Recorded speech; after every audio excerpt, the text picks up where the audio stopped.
And hey, everyone, and welcome to Chef AJ Live. I'm your host, Chef AJ, and this is where I introduce you to amazing people like you. Oops, that happens occasionally. Amazing people like you who are doing great things in the world that I think you should know about. My guest today is Chef Ken Blue. He is the executive chef at the Hippocrates Health Institute, and I'm so excited to hear his story and watch him create some amazing food. Please welcome him to the show. It's so nice to meet you. Nice to meet you.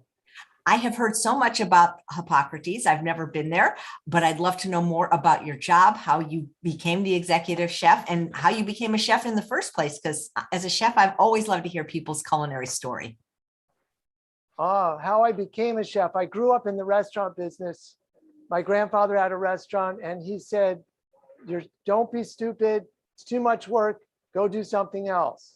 So I went to school, and meanwhile, I'm going to school for biology. And I'm sneaking on the side and working in restaurants, doing all kinds of things. And then I was tasting all different kinds of foods, and I could create, but I couldn't execute that well. And I started managing at the restaurant, my grandfather's restaurant. And it's hard to manage people cooking if you don't have you can't jump in and help. So I jumped in and helped, and I became more of a passion. And so just working, I became a chef by working. And at a point, I was working in a restaurant just outside of New York, and people were coming from the Culinary Institute. I said, maybe I should go there. And the chef said, you're going to pay all that money. They're training where you're working. Just keep doing what you're doing. And so I just kept working there and learning as much as I could, and then branched out to other places. And then I came and did the health educator program here. I really became overwhelmed with the amount of work. Was fun, always fun in restaurants, but it started to become too much other toxic things in the atmosphere. People drinking during the job and creating menus so that the alcohol was available. And then the massive amount of meats at Country Club that I worked at started really turning me off to that. Just a huge amount of, I mentioned about lobster in another interview. I used to love lobster, and it was so much cooking of it, over 100, and it was 300 a night, 120 we were stuffing with crab meat and things like that. And it was just, it became overwhelming. I didn't even want to see it anymore. And so I said, I want to change. And I came to Hippocrates as a guest, did the health educator program. And I thought I was pulling away from the kitchen, but there was an opening. I came in here, and it's more than just making food for people. You see their amazing transformation even in 3 weeks.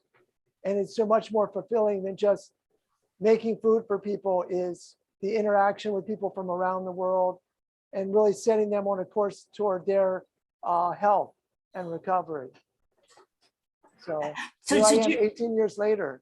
Wow, that's amazing. That is amazing to stay there that long. You must really love it. Yes, I do. Did your family have restaurants growing up? My grandfather had a restaurant, and we went on a little while after he passed away. And then my mother, who was, at that point, I was still pretty young.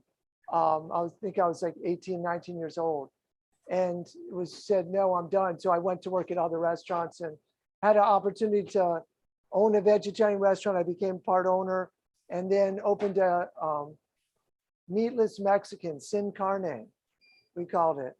And we had like best new vegetarian restaurant.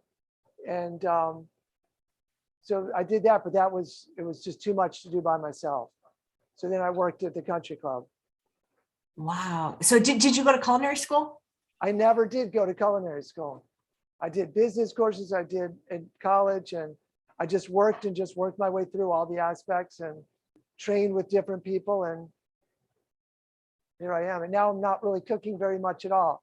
We cook twice a week. We do cooked things. Everything else is raw. People do get some steamed vegetables or breakfast that's cooked. We get a lot of orders for steamed sweet potatoes and steamed vegetables, but making different soups and dishes, cooked wise, twice a week is it. That is so interesting. Well, when you were, a chef in the traditional world, what did you think about vegans and vegetarians? Because a lot of chefs that I know that are vegan now, they said when they weren't vegan and vegetarian, they kind of found us annoying. Yes, I did. Especially it'd be like last minute.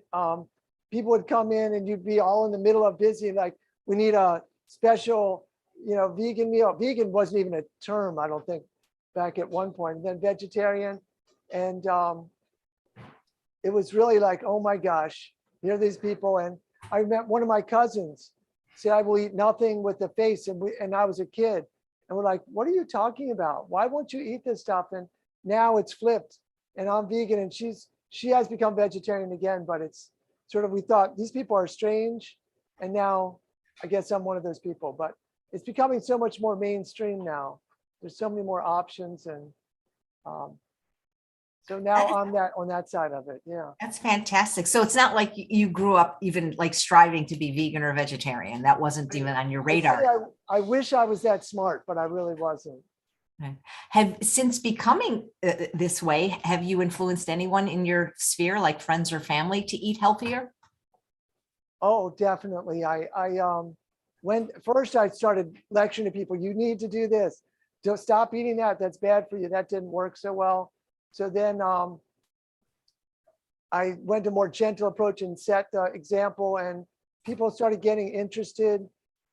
People have problems, then they start asking. Usually they wait till there's a health challenge or some need to change lifestyle. But even I went to a wedding.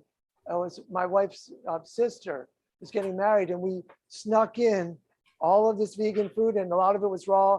And I had it under the table, and I'm pulling it up and putting it on the plate and decorating a little. And people are walking by our table saying, I didn't see that being offered at the buffet. Where did you get that? And I said, oh, we brought it. Would you like to try it? And so then we had a line at our table, which was totally unplanned for. There's a whole new line forming to come and get some of what we were eating. And we were sharing with people. So that inspired some people, and just different friends and family members have added a lot in. A couple have become, mostly raw and vegan, but that's not the main group, I would say. Yeah. And so how many people at Hippocrates are you cooking, or should I say uncooking, for every day? It varies. Week to week, it can really jump. Certainly COVID has affected the numbers. So this week we're in the 70s of guests. Then you add in employees. So it could, and some outside people are able to pick up food. Say maybe it's 100 for lunch and dinner. At one point, when things were full swing and everything was wide open, we were hitting 150 with guests and outside people, and then employees on top of that. So at times it could be 200 meals. Oh, I'm guessing you have a staff, right? It's not just you in the kitchen. No, it's just me.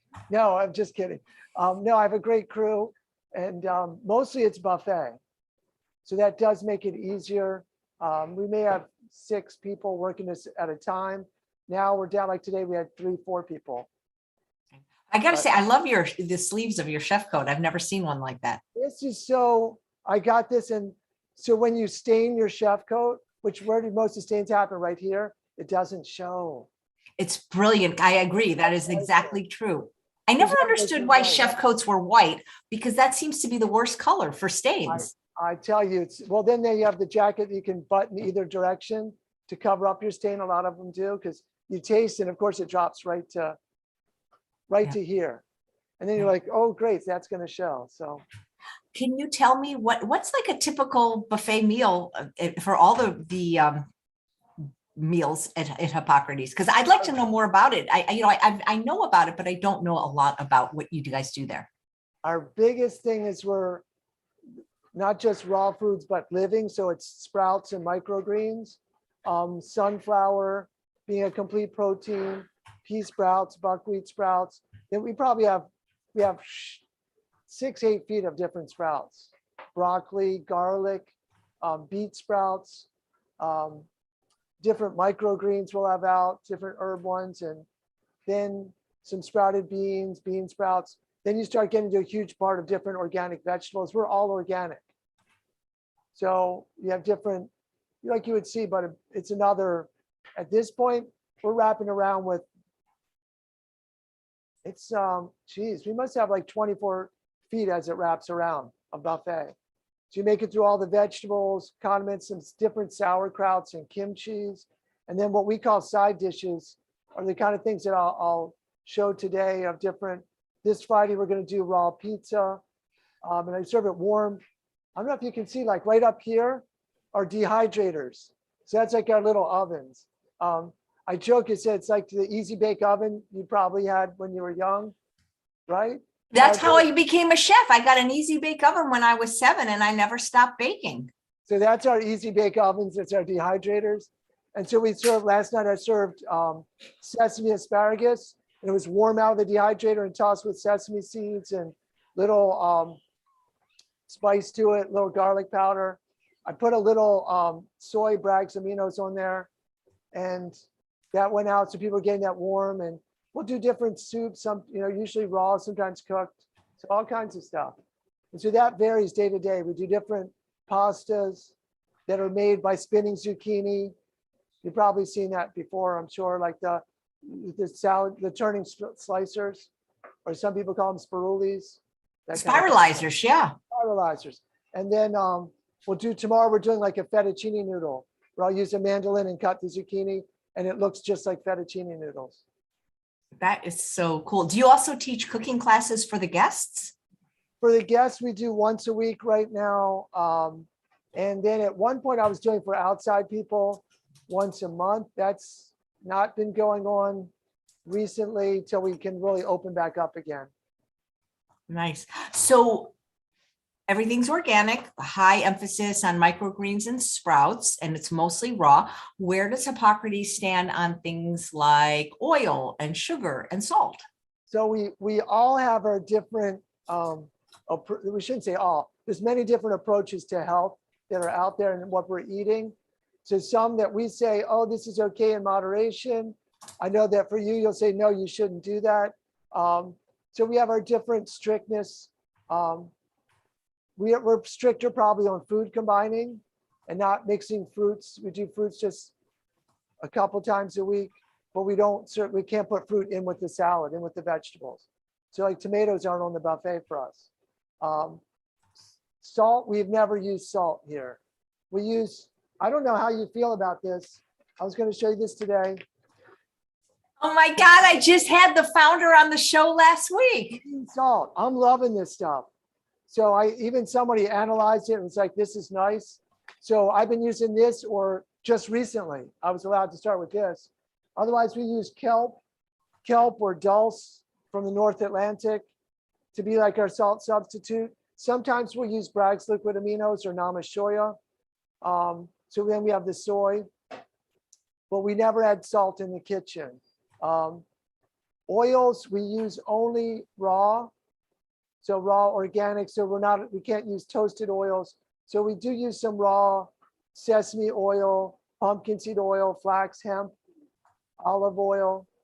I think a big thing is not denaturing fats is a big issue with a lot of the oils become rancid and become denatured. I think that's a big part of the challenge for people. So we've never cooked with any fat. You could add later, but we're not heating the fat. So that's kind of and sugar. Our sugar would be stevia, is our usual sugar substitute.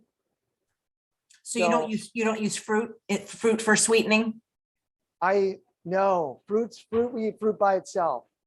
So I'm not allowed to do that. We'll use stevia. Recently, I've been able to add in coconut aminos. Are you familiar with those? Yeah, I found a brand that's even less sodium than the regular brand. That's only 45 milligrams of sodium per teaspoon. I found a different brand. Which brand is that? I'm going to look it up while you're on the show because I already forgot the name. Okay. So that's a recent I've been able to do that. Before it was just that, but unless it's a dessert, but dessert's dessert, then I can't even use fruit in a dish. I will use red pepper or carrot or parsnip in dressings to give you some sweetness, or sometimes some beet. So we'll use a sweeter vegetable. For me, the stevia has an aftertaste, so I have to be very. I don't care for it. Chef Ken, I've never liked the taste of stevia. I don't either, but I'll sometimes I'll put a little. The other subtle thing we're allowed to do, and I do on occasion, is vanilla that's in glycerin instead of the alcohol one. And you get a little sweetness from that, but that's a rare thing I do that, between the expense and the other factors. So the name is Dynamic Health. My friend texted me, and it's half the sodium. I'll send you an email with a link to it. I found it on Amazon. Thank you. Thank you. Yeah. So do you follow strict, like if somebody were to come to Hippocrates like me that does not choose to eat any oil, I would still be able to find cuisine there that would be acceptable for me? Sure. For me, or my plate, I use a little oil. Sometimes we're using, if it's we do food combining by days. So we have avocado day. So we're using avocado in the dressing as our fat. Yeah, I don't mind whole food fats like nuts, seeds, and avocado, but I prefer not to eat. So we'll use avocado for that day. If it's a nut day, we'll use seeds or nuts in the dressing. And then so one day we don't use nuts or avocado. It'll be Thursday. Wednesday is fasting day, actually. It's optional fasting, but it's fasting day. But yeah, there's always plenty of options. And vinegar substitutes, sometimes we can't use vinegar with the food either. Oh, that'd be hard for me. I'm a vinegar person. I was such a vinegar lover. Now I find it very strong, but we'll use a little sauerkraut or kimchi or lemon juice or lime juice. So we can use that in there. That's great. Yeah, that's good that you can use that. And then you always have a choice. For me, I'll use the side dish as my dressing. I don't put extra oil on my dressings, or my salad, I should say. Very rarely. Very rarely. Nice. Cool. Now, do you follow the Hippocrates way of eating strictly on your own also, or do you ever eat something like I use dates, for example, that's how I sweeten things. Oh, so for me, personally, to me, that's okay. I'm going wild. I say I'm going wild. Yeah, I'll do something like that. Certainly, I go to a raw restaurant. They're using dates, and sometimes they're using agave, and I'll say, okay. We don't use cashews or peanuts as the nuts. And sometimes you go to a restaurant they're using, I'll say, okay, I'll do it today. I'll eat vegan foods that are cooked and say, okay, that's my going wild. And so but I am vegan, and have been so for over 18 years now. And so that I don't go outside of that bubble. Do you feel any differently eating this way? Much different. I had stomach problems most of my life, which I did not realize was my body telling me you're not eating what you should be eating. So I would eat and be, symptoms that were pretty bad at times. But that's gone. Energetically and things like that. I used to, at first I switched to eating this way. I ate like two meals a day and was losing weight. I'd have the blood sugar go up and down and get you see those commercials or hear people, you're not yourself when you're hungry. That would be me. I wouldn't be myself when I was hungry. I get irritable. People say, when did you eat something? You should eat something. Now I generally, most of the days I eat one meal a day. Really? What is it, lunch or dinner? I wish it was lunch, but often it ends up being after work. It's dinner. Ideally, it's midday. It's much better for me, for sure. But sometimes I can't sit and eat. I'm just going. My energy level, my work ability is much higher, for sure. So you had one meal yesterday. What was it? Do you remember? A salad with sprouts, and I put some hemp seed on it. And yeah, that was my big meal of the day. But that's enough calories, a big salad for one day? Well, I did wheatgrass juice, I did green juice. So that's kind of like a meal without a meal. I don't know if that counts as a meal or not in your book, but our green juice had sprouts in it. Wheatgrass, I already did that today. So that's They say what that's like 5-10 pounds of vegetables. So if that counts as a meal, I've already had 2 today. Nice. All right. As long as you have enough, as long as you feel good and have enough energy. I'm actually having, I like green juice. I'm actually having some right now. There you go. So some days that's great. Some days I go, I feel like I need something heavier. And partly my energy, maybe it's from my daily Qigong practice and meditation and things like that. Yeah, it said in your bio that you're a doctor of Qigong. Yeah, so there's medical Qigong program I did through what's now the International Medical Qigong College. Is the name of it now. I did it before it was that title, was IIMQ. And then we had to do a dissertation that went through China.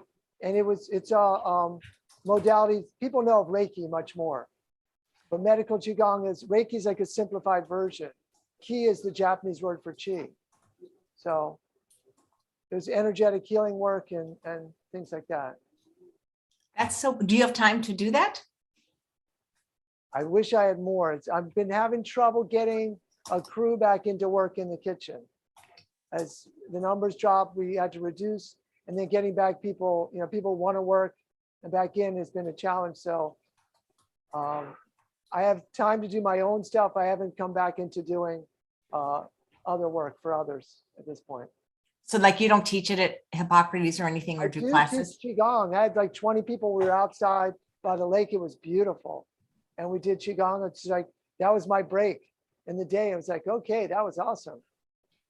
So that's so cool. What's the most popular dish that you make with the patients or guests, whatever? Do you call them patients or guests? How are they called? We call them guests. They're guests. So most popular, I have to be like, there's a group of most popular. And then from in there, we kind of rotate those. So they're getting it. Most people stay 3 weeks. Some people just come 1 or 2 weeks, but they're getting the most popular ones. And it depends on the group and the people. Yesterday was tacos. So that's what things we're showing today because people love the tacos. Well, hopefully we do. And the better than tuna, very popular. The pizza, people are always talking about the pizza already. Pizza's Friday night. That's probably the most popular ones. Some of the other nights that we do cooked are very popular, of course. We do a Tex-Mex night. We do a Chinese night. We do a Middle Eastern night people really like. We just did an Indian night. So all of those people love. Cool. Well, so let's get cooking, or should we say uncooking? Let's get uncooking. One of the things when we're doing raw food is I have to put my gloves on. So at one place I did, they said, no, don't wear the gloves. I've gotten used to it from not doing it at all to completely. Better than tuna. I thought we would start with the better than tuna. And this, I will give credit to Chef Renate. It says Renate is better than tuna, I believe, on your recipe, who used to work here. And she kind of brought it to our attention and brought it in. And so I continue to give her credit for that. It's nice you don't need a lot of equipment. Sunflower seeds, we have soaked first before we use them. So they swell up nicely and we rinse them off. Then when you're getting more nutrition out of them, you are making it easier to digest. And when you rinse them, you get rid of lectins, which are in sunflower, which a lot of people these days are concerned with. So we put in 3 cups.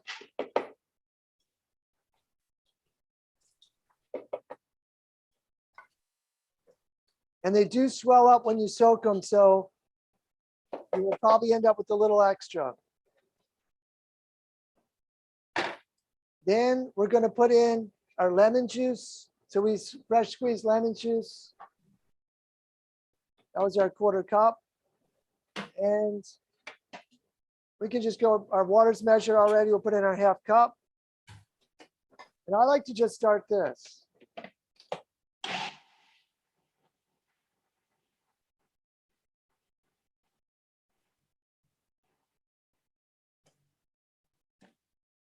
Since I have gloves on, I don't have to use a nice spatula.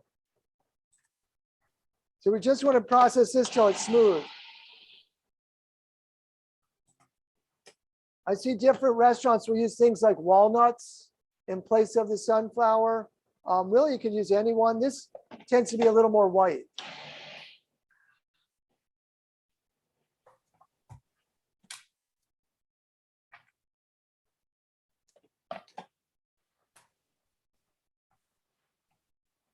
Now, I'll be honest with you, usually we put in the Bragg's liquid aminos here. Right, so this one we said, well, I don't think you're that happy about Bragg's liquid aminos because it's a higher sodium. Is that correct? Well, you know, I prefer the lowest sodium product that we can find. And, you know, the stuff that you're using, how did you hear about it? Because it actually tastes very realistic, tastes like salt. Which one, the green salt? Yeah. The green salt, how did I hear about that? I believe I just saw it on, it came up online. It just popped up as like a little ad, and I was like, oh my gosh, I got to try this out. And so anything new here, I run by the director, Brian Clement, and he said, oh, well, how much free sodium in it versus what's in the plant naturally? And so I had to contact them and find out. And then since it actually someone analyzed it for us and looked at the different minerals in it, and it's very, very good. Yeah.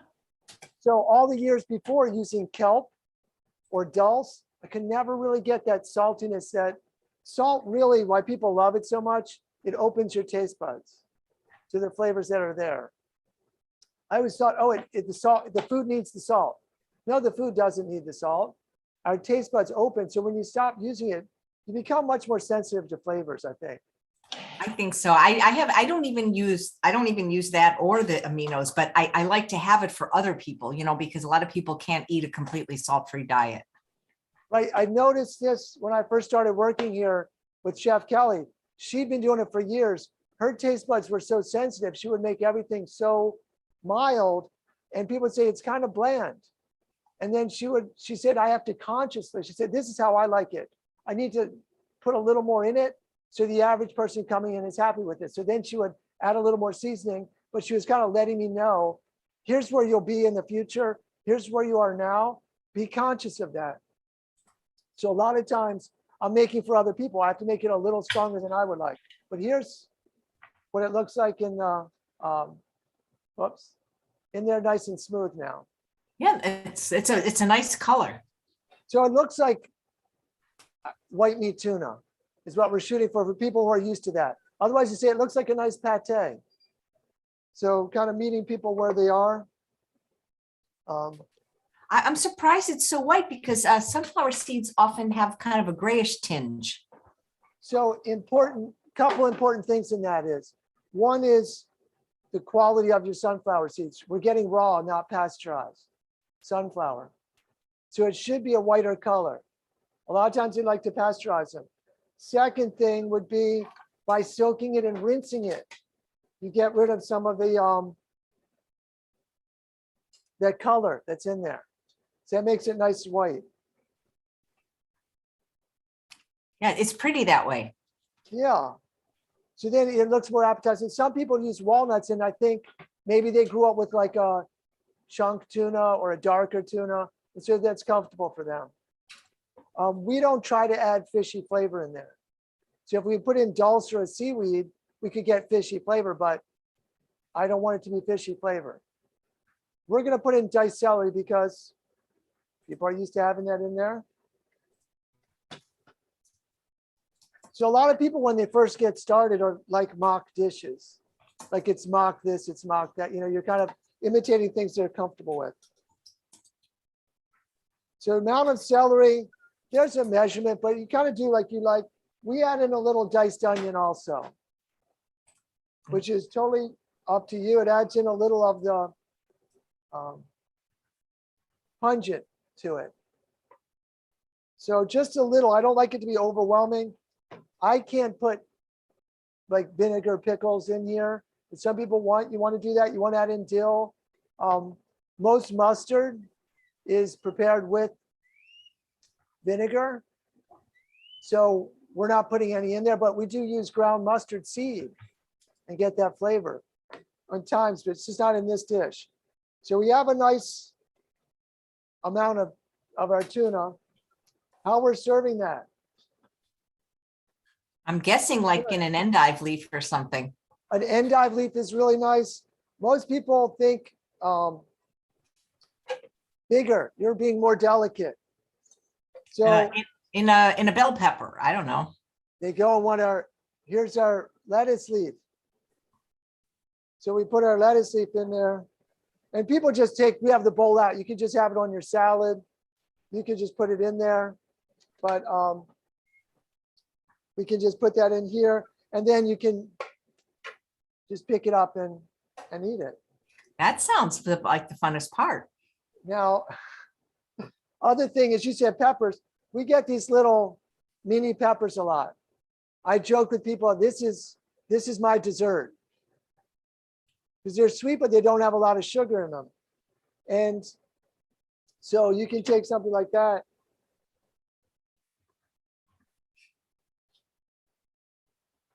And just stuff a little in there. Sometimes we'll actually make this smoother and pipe it into things and put a little paprika on top, but you just have like little bite-sized morsels. And you get that crunch and that juiciness. Yeah, that's a nice presentation. What's a typical day like for a guest at Hippocrates? A typical day. Well, there's exercise in the morning. Of course, we're telling everyone you should drink wheatgrass juice. So we're doing our shots of wheatgrass juice. Usually I would say after exercise to do that, but we have a number of exercise programs that they can choose from, or just do on your own, or just get outside and walk. I mean, today's Florida's idea of rough weather. It's only like 65, 64. It's a little rain, like mist, but it's been beautiful, like 70 degrees and sunny, and sometimes 60s in the morning, and just beautiful weather. People get out and walk, and we're on like 50 acres. So it's nice and quiet. And so we got you beat today. I got you beat. It's 87 where I am today. I talked to someone who are almond grower. And she said it's like spring out there. Yeah. So you have us beat by far today. Yeah. But you get outside and do something. Then breakfast is really not a big meal for us. We do the intermittent fasting. So you get green juice at 10. So most people are making it until lunchtime before eating. And then we have lunch, and there's a class usually 10:30, 11 o'clock.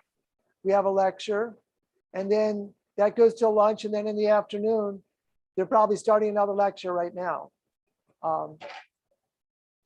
So lecture, like what? So how many lectures a day, and who's giving the lectures? How many lectures? You have some good questions. Well, I'm trying to find out more about your place. Lectures, that's why they're good. Lectures, generally there's 2, maybe 3 a day, depending how long they are. Brian and Anna Maria, the co-directors, do some. Then some of them, we're kind of looking at different aspects of health. Andy and Anthony do some that's more like psychotherapy, kind of mental health aspects. And then there's food class is going to be one day. There's also one on learning to grow your sprouts. There's question and answers every Friday. There's a panel for that. There's different ones of different options and benefits. Things like today, there was one about electromagnetic. And here's different options you can to protect yourself, or simple things at home, things you can have on you. Some there's about water purification, importance of drinking it. We have one at one point was about algae, the blue-green algae. There's other ones helping you with sleep. And then there's some other ones who come in. Sometimes we have guest lectures come in. So I don't know if you've ever had, Will Tuttle was just here. Have you ever, the World Peace Diet? He was just here, and he plays piano beautifully, and his wife was playing flute. And then he lectured about, vegan diet and how it would benefit the world and how it benefits you. So different things like that. Nice. That's a brief answer. Nice. How long is a typical stay? Usually it's 3 weeks. 3 weeks, you're getting 21 days. That changes habits, right? So you're getting that change of, you're trying to change something. The average New Year's resolution lasts what, 8.5 days. 8.5 days, and that's it. But if you can hit to that, stick with it, get past that barrier to 21 days, it just becomes natural. So we try to get people in for 21 days. The first week, sometimes people are cleansing and they don't feel as good. They have a little dip in energy. and you're dealing with that. So then the second week they go, whoa, I feel better. The third week they're bouncing and going, wow, I'm amazing. I'm feeling great. So we try to get 3, but not everyone can do 3 weeks. So flexibility. It sounds great. Are you guys on the water? We're not on the ocean, which is probably good. We have a lake right there. Does that count as on the water? What city? You're in Florida, right? We're in Florida. We're in West Palm Beach. So you can get to the beach in 15, 20 minutes most, probably 15 minutes. Unless you catch all the green lights, then you can make it quicker. And were you born and raised in Florida? No, I grew up in Baltimore. So this was a move down here. I just came to visit and there was all these job opportunities. I said, oh, maybe I should stay. My sister was living here and said, you should move here. You should move here. So I did. So you did. I did. You have don't you have a sprout business too or something? Living Raw is our business. My wife and I, we have Living Raw. It's info@livingrawllc.com. We were it was like co-op, but it wasn't here. Here's what you get. You could pre-order. So we went together with people would leave Hippocrates and said, I can't find this. I can't do this. I'm not sticking with it. So we said, we're going to help you out. And Brian was on board, said really low prices so you could get what you needed to make your juice. Then it expanded to nuts and seeds and different vegetables, and people would pre-order. COVID really shrunk everything down. And so we haven't really resumed that yet, but we are kind of, I don't know if we'd say coaching people, but we're inspiring people. And people have questions, they contact me through there, and I get back to them. And so we're helping people, as we say, helping people help themselves. Does your wife eat the same way you do? Yes, she does. We met here. She was, at the time, she was doing massage and cranial sacral. Maybe Pam will even come on because she's right there. Oh, nice. She'll come and say hi. Are you coming and say hi? Hi, everybody. Hi. What do you do at Hippocrates? Well, what I used to do was I helped run the health educator program, which was people would stay with us for sometimes 9 weeks, and they would prepare to bring this inspiration and empowerment to all over the world. So it was a very international group of very passionate health advocates, and it was an honor. So, yes. That's so cool. But we have not resumed that program. We'll see what happens in the future. So. Do you get a day off, and what do you do? The day off I'm waiting for. Not yet this year. Getting close. But yeah, usually I do take off. Ideally, relaxing would be an important thing to do. One of the things I like to go and do some Tai Chi because I do it also as a, should I say self-defense? But it's not really my interest of it. But the interaction of really the higher levels of the art of Tai Chi is how it interacts with another person. And for me, it was never, I don't want to be a martial artist. It was learning for the early parts before I got into the medical aspects of Qigong was how just your intent and being relaxed was so powerful, moving to even throwing another person. And it's like amazing. And I was like, wow, this is the power of your intent. When you just say, the power of my intent, I can eat something and say, this is good for me. I feel the change. I'm all on board with that. I think that's powerful. Visualizing. And it's true. But when you then see that in your interaction with another person, it just made that even more powerful to me. Wow, what I'm thinking, what I'm doing is affecting me this strongly because look, just me going, I'm not stuck here in my problem in a move. If I want to throw the person, I have to turn my body and look to where I want them to be. As long as I'm here, I'm stuck in my problem. If I just, and it's just relaxed, it's not forcing, it's just, you just turn the waist and go, what?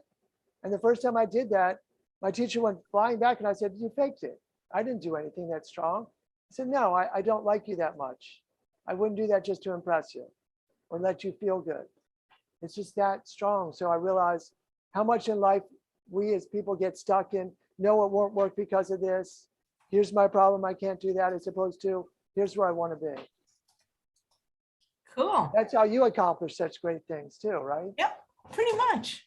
Yeah. You have to say and go, I can do this. I can do it. Yep. Yeah.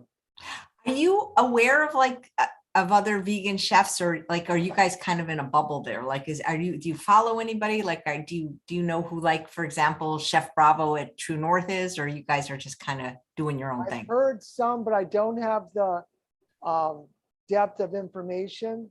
So I've heard some and people go, oh, check this out. A lot of when I get off, I'm not plunging more into the, let me go this, it's okay. I have my other things that I'm doing. And with the meditation, the Taoist cultivation, the Tai Chi, the Qigong. And so it's kind of pursuing that further. So I pull back. So I'm aware of it, but I don't have the depth of knowledge that I would like to, a lot of other people have. That's okay. That's okay. Because what else are you gonna make for us? And we've had some different coming together. I always look for common ground of different things. I went to a thing with the ketogenic, and I thought they were going to be all over me, and they were like, oh no, what you're doing is amazing. So if people are sick, we tell them go to Hippocrates. People are doing the paleo and say, well, how do these all, what's the common thing? People are doing as you're saying, well, we do oil, but you don't. Okay, what's common? And so I kind of look at those things. I'm itching to make some tacos. Yeah. So I'm guessing, do you put those in lettuce as well? Have you ever done the jicama, the very thin jicama, where you can have a taco made out of jicama? I love to get jicama. The people, but I need it to be organic.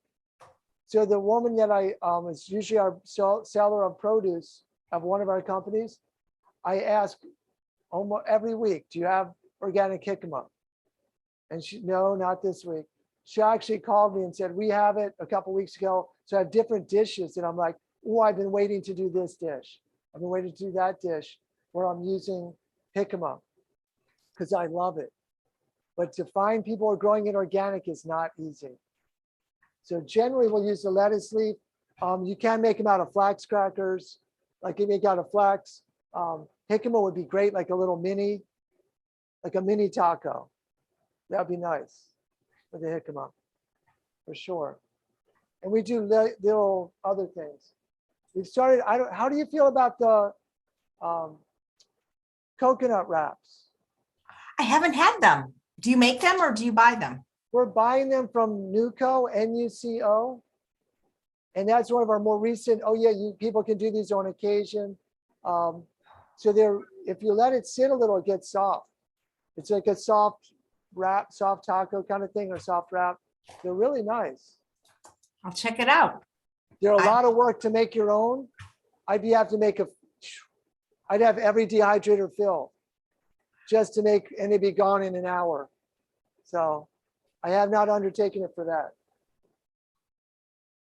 Our tacos. Should we jump to tacos? Yep. And I'm Googling that right now to look into those Okay. wraps. Yep. So the walnuts, we have soaked, rinsed, and dehydrated.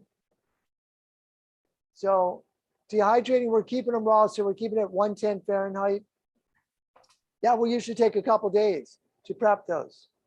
But we have them sitting around at home. I have them in mason jars. If you're not going to go through all that process, and you just soak and rinse the walnuts, it'll look like refried beans. You could use other things like mushrooms in place of walnuts. That would work, different seeds. Other than that, maybe don't even soak them. But here we're soaking, rinsing, and dehydrating. So we get a nice crunch.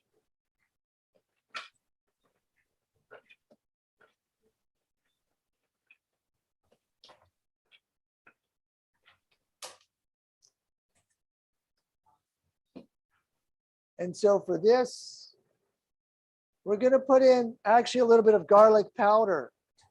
Instead of fresh garlic, it just sticks to the nuts better. and a little cayenne. You can make it spicy if you want to add more. And chili powder, a lot of times we're using Frontier spices, so we're getting their organic. It's a chili powder blend.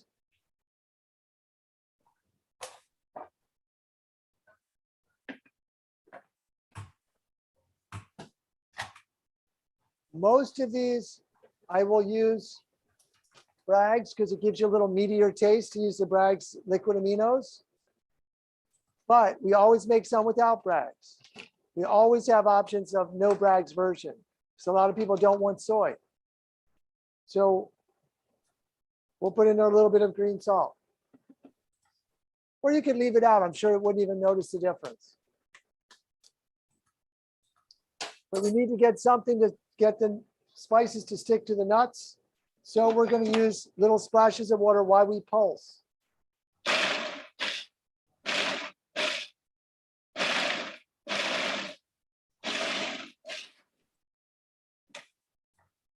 I remember working at the restaurant. That's having the RoboCoop's a pretty good food processor.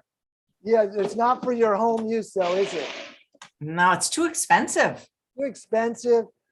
These are up to like $900 now or something crazy.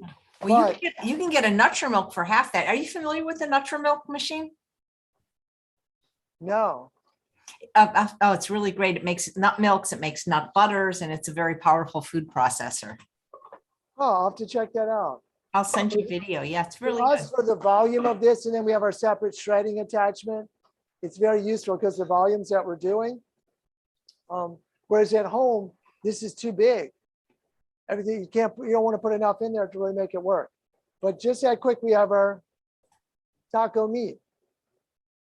So if I do the Bragg's, like usually it's a little darker, but this is going to have all that flavor of the chili powder and everything in there. If I have extra of this, it will keep in the refrigerator. I like to put it in the dehydrator and it gets crunchy, add it to salads. It's delicious. And it'll last dehydrated, it'll last for a month or more. No problem. How many dehydrators do you have there? Whoa, like a lot. 12. 12 of them. One's dehydrating dulse. So we just whole leaf dulse, and we tell people that's your potato chips. Just have like the crunchy dulse. Get a piece of dulse out of the dehydrator. Have you ever tried the smoked dulse? Yes. It's delicious. On occasion, it's delicious. It adds a great flavor. And so this, you get like these pieces like this. I'll get really close to the camera. And people eat it, it's like chips. It's delicious. And it does concentrate. There's a little sea salt left on there. So that's okay, I guess. But so we'll have that all the time. The smoked dulse, I'll put out with certain dishes on the side, or like when I do my fettuccine carbonara, then I put smoked dulse in place of bacon. I told someone who was not vegan, this is the bacon. They looked at me and said, that is not bacon. And so they ate the dish, said, it tastes good, but it's not bacon. I said, that's a good thing. It's not bacon. Yeah. So is the typical person that comes to Hippocrates usually somebody with some kind of a health challenge? And are they people that are already vegan? Who's your typical customer? Typical is a difficult thing to say. It's strange how week to week we get new arrivals. Like sometimes we'll have 30 people arrive in a week. And there's a lot of times totally coincidentally a common ground that a lot of them have. So like this week, we have a lot of people who are alumni. There's a lot of people who are fitness. They're doing the fitness program. I would say almost half of them. I said, how many people is this a new thing to have? Raw living foods is a central part of what you're eating. Almost half of them raised their hands and said, that's new for me. I said, okay. I always ask, was anyone tricked into coming here this week?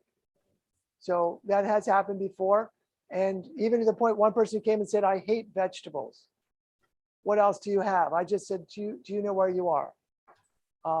Some people in the past would be like, I just ate a steak right before I got here. I said, you're in for a big change. Even a guest this week said, I knew you were plant-based, I did not understand that meant I would only be getting plants. So I said, here's what we have as options, but that's all you get, is we won't do any animal product. Sometimes you would see maybe 30% are people who have health challenges. Depends week to week though. Sometimes you see a larger number. And sometimes it's people who have tried traditional medicine and it hasn't worked. Sometimes they're doing it along the same time. Some people are doing it before they try another approach. So they could range anywhere from something like diabetes, which if it's type 2, you see a lot of great progress very quickly, to cancer of different magnitudes, of different stages. So salsa. Should I Oh, make the salsa? Absolutely. Salsa, I can't use tomatoes here with the walnuts because we're looking at tomatoes as a fruit. The tomatoes sugar content's gone up quite a bit in recent years. So we're going to use red peppers in place. Yesterday was Taco Tuesday. We did a salsa verde. I wasn't allowed to use tomatillas. So I used cucumbers and the cilantro and lime. So we'll put our red peppers in. I'll just put in the same processor. It's got a little flavor from the nuts already. And just pulse it up so it looks like chopped tomatoes.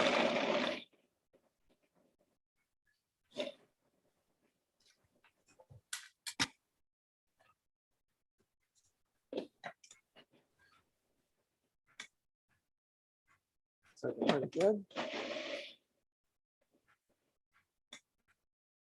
So you worked as a chef in some restaurants also?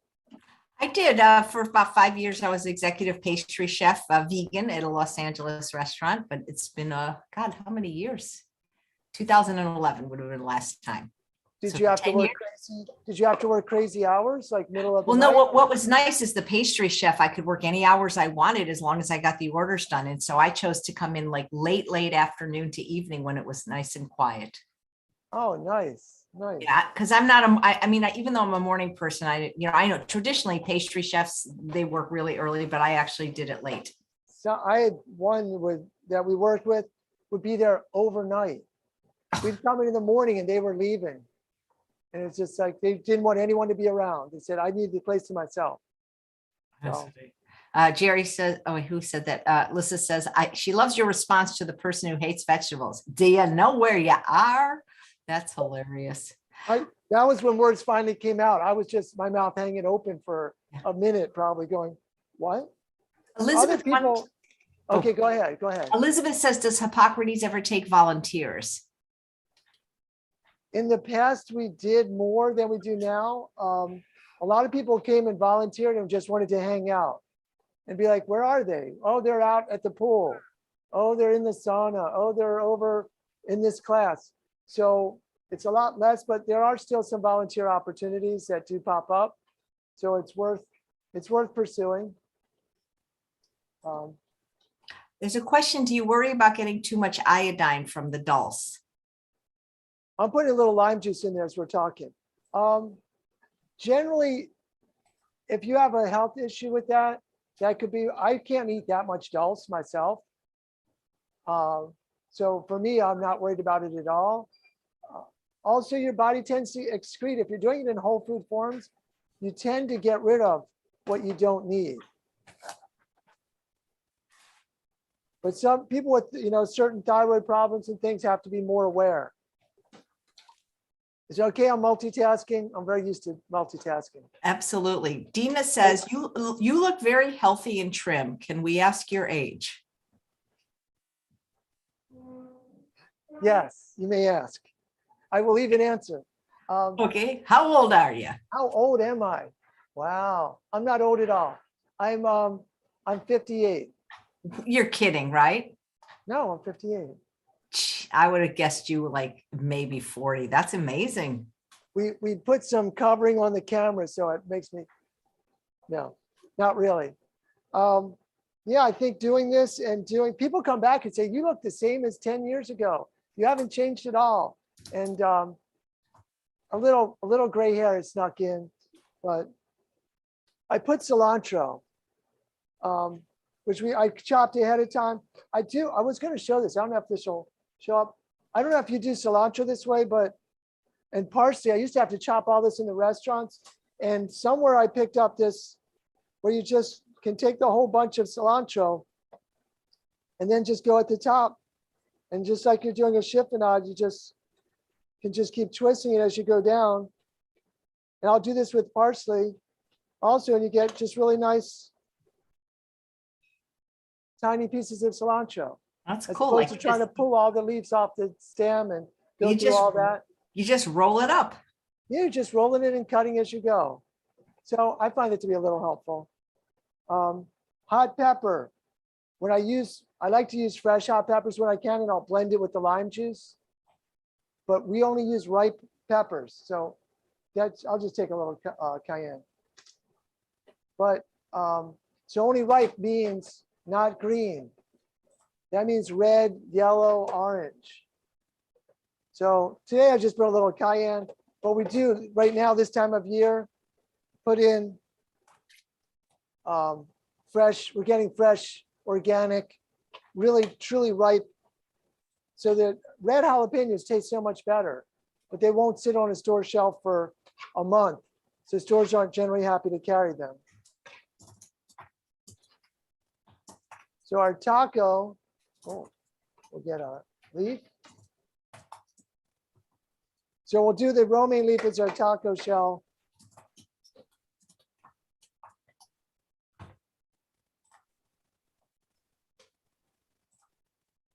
Put a little salsa on top. And then you have, depending on the taco, on the lettuce leaf, but you have a nice, that coming up, we're zooming in. Oh, I zoomed too quick. You have a nice little taco you can just eat like this, and really the flavors just pop on this. I like this kind of flavor where it's bright and fresh and a little bit of spice. I don't like to cry when I'm eating food, but the nose running is okay for me. But generally we'll make it a little milder and have a hot sauce people can add. Important when you eat a taco, of course, is tilt your head to the side and eat that taco. Otherwise it all falls out. That looks delicious. So that was our tacos. As you said, extra meat, dehydrate, or it'll stay in the fridge for a month. No, I'm sorry, stay in the fridge like a week. If we dehydrate it, it's a month. I'm gonna get the sushi knife. I see you're busy working on some questions there, right? Yeah, I'm looking. I like to check the chat and see I what like the that. people are asking. They say there's no way you're 30, 38, 58. So you started working there when you were 40. 40 was my, what should we say? That was a midlife crisis, maybe. That's when I woke up. I was doing stuff I shouldn't do. I was going out and drinking, and I at least would wait till after work. And I literally sat up in the middle of the night, one night after being out, and said, I can't keep doing this. And I need to make a change. And that's when someone had handed me the manual weeks before from Hippocrates. And I started trying raw foods and trying wheatgrass and said, wow, I feel so great, so energetic. I want to pursue this more. And Charlie Trotter, do you remember Charlie Trotter? He had that restaurant, I believe, in Chicago, and he wrote a raw food book with Roxanne. Yeah. Yes, and he was an amazing chef of regular food. So I went to his restaurant, and it was just like a prefix menu. And I was there with some other chefs, and they got regular. I'll say regular. They got all the animal that side. I got vegetarian and some raw, and they were like, every one of your dishes tasted better, looked better. So because I let them try mine, and that just helped me really say, this is the route that food's going. This is where I want to go, and this is what I want to do. So that really helped solidify things for me. Right. So that's when I changed, and I don't drink anymore, and I do my Qigong and meditation and eat healthy foods. And yes, I'm not lying about my age. Lisa says, do you avoid fruit? I do not avoid fruit. I don't go crazy on the amount that I eat, but especially right now in Florida, we're getting some nice local varieties of fruits that I didn't even know about. So people sometimes say, don't you get bored with just vegetables? I'm discovering vegetables I didn't even know about. I don't consider myself a big lover of like turnips, but we get these little hakuri turnips, which some people call salad turnips, which are delicious raw.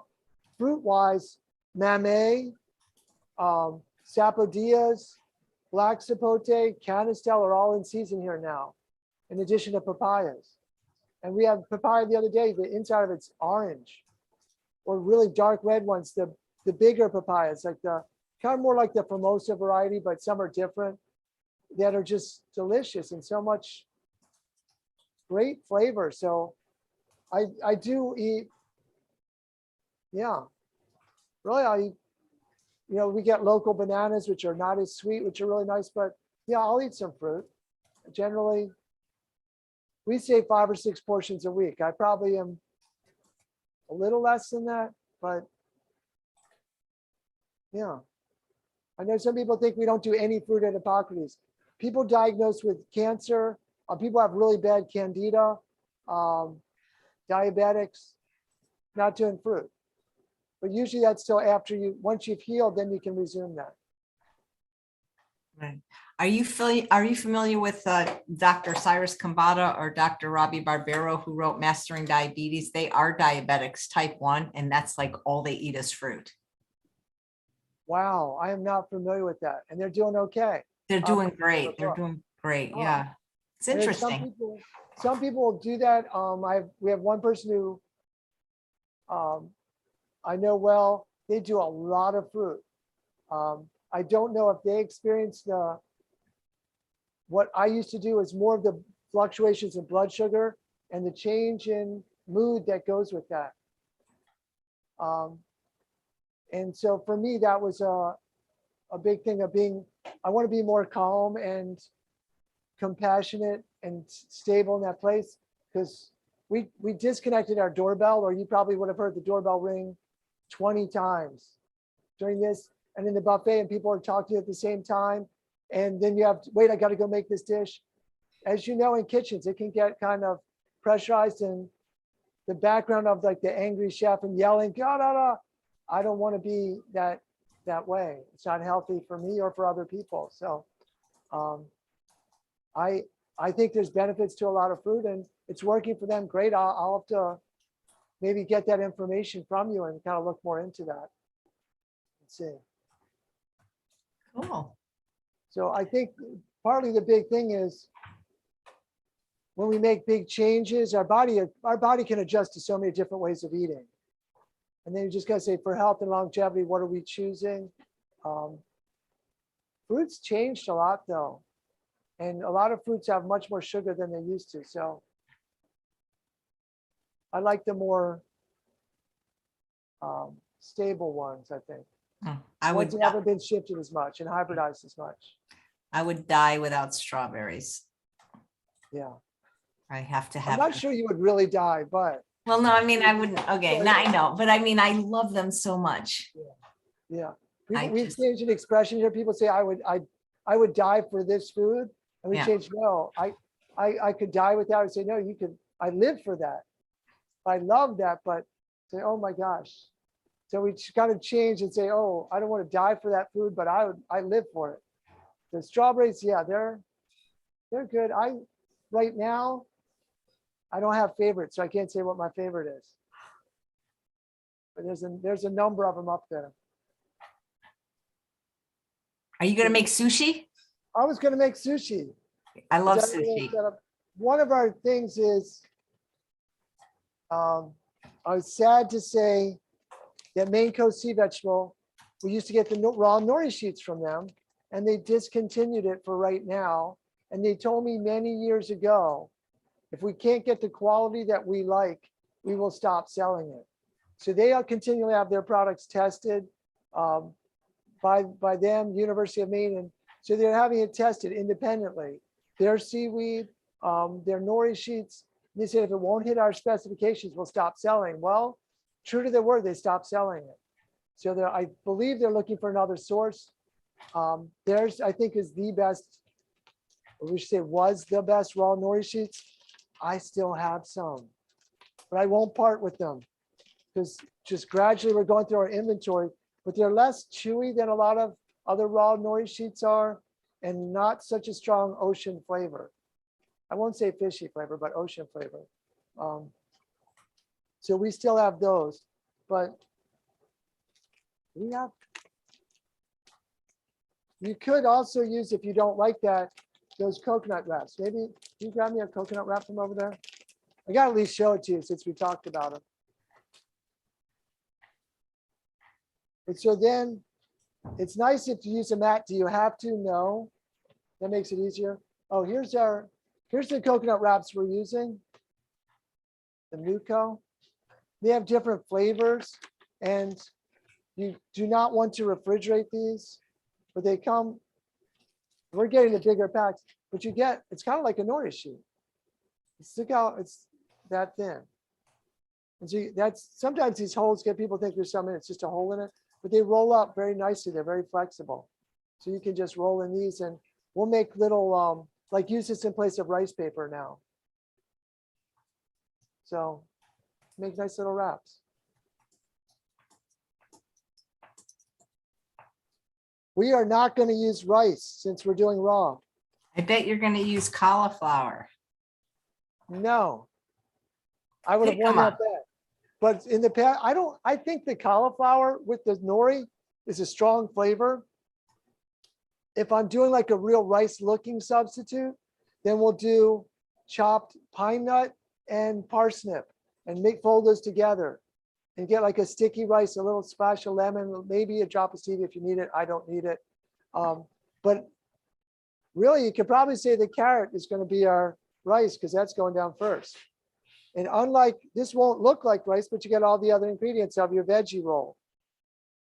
So is this the rice? I don't know. Or is it just the carrot? But we put a little across. And so we go all the way left to right. And that goes down first. Then we're going to put in, I did not cut these by hand, cucumber with a mandolin. So we get that in there. There's a question. Do you ever use bean curd wraps? Well, we try not to do too much soy. So that's generally soy, correct?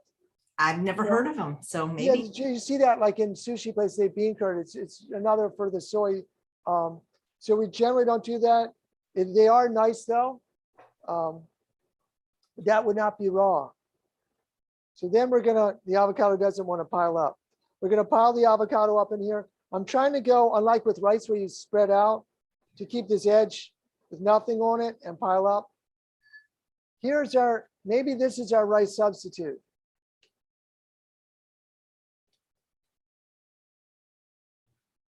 Sprouts. So we're going to put in, this is some clover sprout. You could do broccoli sprout in here, alfalfa. So we put that in there. And then this is a way we get people to eat sprouts, even when they say, I don't want to eat any sprouts. So we take this and just kind of curl the fingers and roll it in.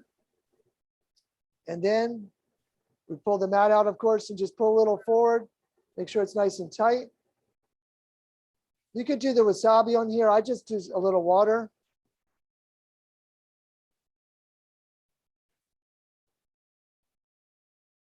And we have our nice nori, a nice sushi roll, which of course then we want to cut. Can people, is it when you say it's buffet style, so it's all you can eat? It is all you can eat. So it's funny because we tell people, I always in orientation will say, well, we're doing a couple on an angle here, but we'll say small amounts of highly nutritious food are a key to health and longevity. So you probably heard that before. There's a lot of different research, ancient teachings saying the same thing. But it's an all-you-can-eat buffet. So you can go back as many times as you want.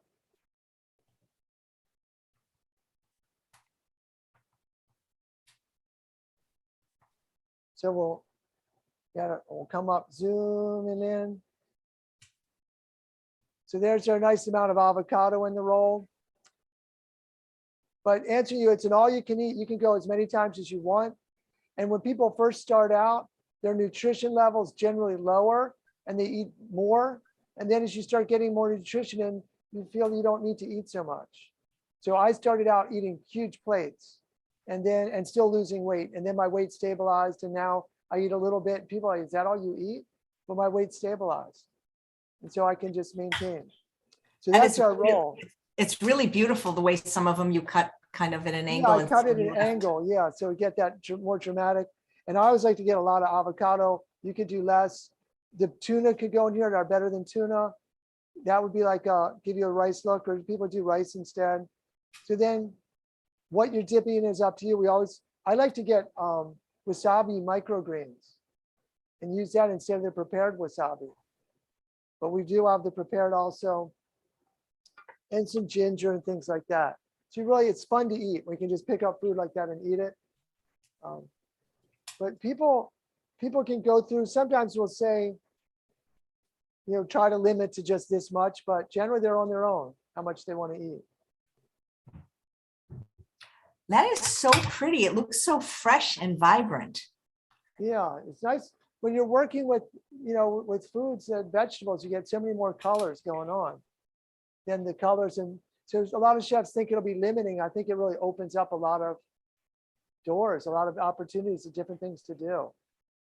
So for me, partly that was a thing also of, I'd done this type of food, that type of food, all these different types of foods. Like, this is new, this is exciting. So part of my, I think, longevity and being in the restaurants and being involved with food is keeping things new and having variety. Do you have a book, Chef Ken? The book is not done. It's tough. Like, all these people that have much more spare time get their books done. And for me, it's still in the works. I actually turned over all these recipes and we had all these food pictures done and said, what's going on with it? So it was kind of, so I'm not sure where that is in production. I'm kind of working and releasing through Living Raw, different videos and different things, and saying, like, here's how this would be. So it's kind of like a free online kind of book, but it's just in the video form and recipes that we're sharing, so people can compile like that. But I do not have a book. We do have some on the Hippocrates website. They filmed a bunch of things and they release them at different times. I don't really have that, but we have a new person here and we may start having some more stuff coming out. So hopefully we'll do that. Nice. Do you do any social media at all? If people wanted to find out more about you or follow you? I think probably Living Raw would be the best place for that. Living Raw would be the best spot for that.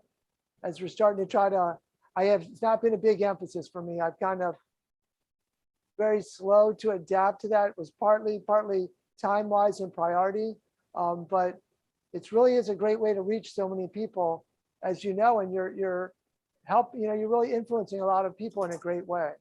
Well, so, get more people to eat more plants. Whatever happened to that person that didn't like vegetables? They stayed and started eating vegetables, and started liking it. I don't know what they're doing now, but they did make it through the 3 weeks and started enjoying things. Sometimes it's people's 3rd week before they say, okay, now I'm starting to like the food. And sometimes we've had people come and go, there's nothing to eat. I say, I'm standing right next to a 24 feet of food. It's going, are you joking? Are you serious? Because I, a lot of times, have a very dry sense of humor, and I'll deliver very flat delivery. And so people tease me back in the same way. And so I'm like, are you kidding? Are you serious? And they're like, no, I'm serious. And they start getting mad. And then it's like, wow, okay, what can we do for you? But people have tried to sneak meat onto the property and different things. And it's like, no, don't do it. I can't believe they tried it. You should kick them out for that. People have been repeated offenses. People have been, yeah, you can be told you have to leave. So we had one person insisted on, yeah, they were smoking and eating. And it's like, you can't do that. But I mean, here's the thing. Listen, why would they come to a place like that if they wanted to continue smoking and eating meat? Well, it's like you want to do something good, but your willpower and their self-sabotage that a lot of people have. We had the worst, I think, thing that I ever saw was this person who opened up a can of sardines in the dining room, started eating it, and said, "You can't," I said, "You can't do that here." "Why not? It's my food. It's not bothering everyone." I said, "One is, it's not allowed here. Two is, it smells. I don't know how." "No, it doesn't." Like, how do you not know that smells? But I said, you need to go hide that, go to your car and take the plate with you, because I'm not even going to use the plate anymore. But Oh that was my probably our God. worst case. That what nerve people have. The question, do you guys at Hippocrates use any kind of legumes or mushrooms? Yes, to both. Mushrooms, we do not do the white domestic mushrooms, but we will do ones, generally we do creminis, shiitakes. So therefore portobello is cremini. Sometimes we'll do some, but not wild grown, that we would do raw. And maitakes we did, and some beach mushrooms. Like we have sprouted lentils on the buffet all the time. We do cook with them. So we do use those. Some of the things, so it's being a buffet, you choose what you like. So people say, "I don't like to eat those. I don't think these are good," can say, "I'll avoid that." As there's different schools of thought. Absolutely. On mushrooms. Do you do mushrooms? I've always hated mushrooms, but I'm looking for ways to incorporate them more now. So but in a cooked manner. So I am trying to eat more, because everybody claims they're so good for you, but that's not at the top of my favorite food. Let's just put it that way. They absorb so much flavor, so you can really use them. Yeah. Like we'll make a vegetable kebab and dehydrate it. People think it's cooked, and mushrooms that's are one of the things on there. That's cool. Yeah, because they do take on, they're kind of like tofu in that they take on the flavor. So I've been marinating them in California balsamic teriyaki vinegar, and then I'm finding that very enjoyable. People are talking about the slimcato. I never heard of a slimcato. Slimcato? Yeah, some kind of less fat avocado. I've never heard of that. Sounds amazing. I wonder where they get it. Well, it sounds to me like we have the Florida avocados, the big ones, which are much less fat.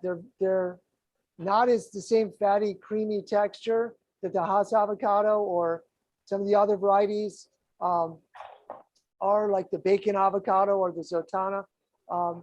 But they're less, probably something similar to that, and they gave it a great name, slimcato. I would guess is what it is, because they are much less fat. It's not, it's not as fatty and creamy, so a lot of people don't find it as enjoyable. I like both of them. If I'm doing guacamole, I want the Hass avocado for sure. Yeah, I don't blame you. So what's next for you? What is next for me as far as making food, or as far as career, or in my day? Either you can answer all three ways, or just pick the one you like the best. Oh boy, now I'm stumped. Well, living raw, we're trying to really amp up some and get some more spread to people of doing this. And it's my best way of answering questions that people have and interacting. At Hippocrates, the time's more limited for me to, so a lot of guests are say, contact me through there. And we're reaching out in a program in Baltimore, where I grew up. It's Spring Forward is the program. They just were on the news. And this Julie Boisson got in touch with me, and they're taking microgreens and young greens into neighborhoods where they don't have access to vegetables. And for whatever reason, the store owners, it's a lot of little corner stores, almost like a little market store, like a mini 7-Eleven. And they don't have they have very little fresh vegetables. So they're working and getting healthy food into these neighborhoods. And so I'm trying to help out with that project of getting them some recipes, getting them things of how they can use it. And you look at the ingredients they have to use. It's not my usual realm of already bottled sauces. They don't have access to a lot of equipment or a lot of the other things, saying, how can I make this? And that they're starting to incorporate and adding that in. So that's a very worthwhile project I've become a part of. So that's one of the big things I would say would be one of those. Great. Well, thanks for helping people get healthy, Chef Ken. Sure. It was fun to meet you and hear about your journey. Well, thank you. Of course. And thanks all of you for watching another episode of Chef AJ Live. Please come back tomorrow when my guest is author Jendiah Harris, and we're going to be talking about the Battle of the Bulge. A lot of people come to Hippocrates to lose weight. I'm just curious if that's a reason people come. A lot of people come to lose weight, seeing significant changes. There's a person who left here recently who had a number of challenges, and weight was one of them. And she stayed longer. I forget how long she actually stayed, but she lost 100 pounds. Amazing. And was moving around and so happy. We have the fitness program, so a lot of people are doing that.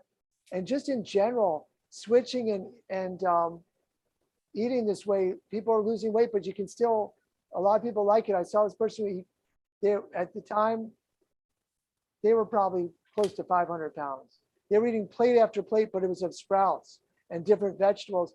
And they were losing weight so they could actually, we had people that couldn't even walk. They were so heavy.